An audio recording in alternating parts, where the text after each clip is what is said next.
Саламатсыздар ма, құрметті оқушылар? Бүгін біз сабағымызды жалғастырамыз. Тақырып ежелгі Грекия, гимназия, лицей, академияларында нені үйретті? Екінші сабақ. Оқыту мақсаттары: ежелгі қоғамның дамуындағы жазудың рөлін сипаттау. Ежелгі гректердің жазуы. Ежелгі гректер крит иероглифтерін пайдаланды. Кейін оны жаңа жазумен алмастырды. Бұл жазу финикиялықтардан алынып қолданылды.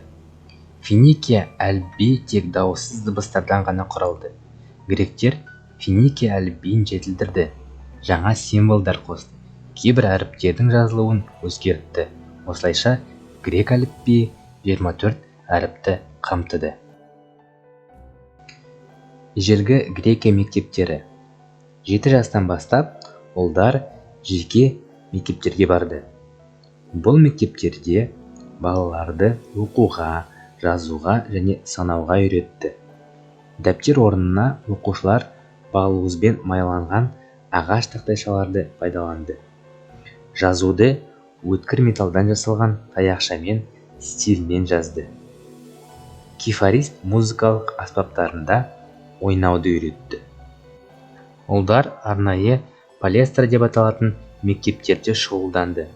16-18 жастағы жасөспірім ұлдардың дене шынықтыру жаттығулары гимнасийде жүргізілді.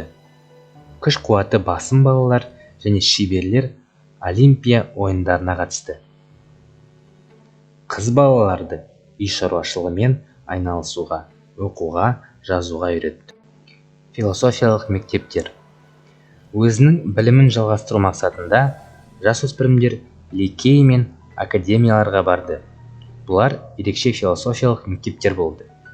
Онда шешендік шеберлік, математика, логика сияқты ғылым салалары оқытылды. Бұндай білім беру мекемелерінде ұстаз ретінде тек философтар ғана қызмет етті. Баланың құлағы арқасында деген ертеде мақал болған. Осы мақалдың мағынасы неде?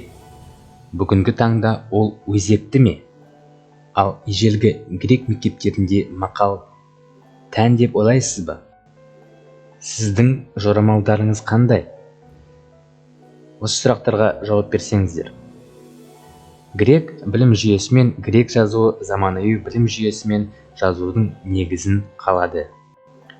Ары қарай келесі сұрақтарға жауап берсеңіздер. Ғылымға ғалым қандай үлес қосты? Ежелгі грек ғалымдарының ғылыми идеяларының өзектілігі неде?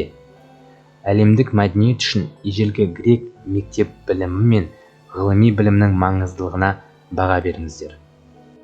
Осымен біздің сабағымыз аяқталды. Келесі кездескенше қош сау болыңыздар.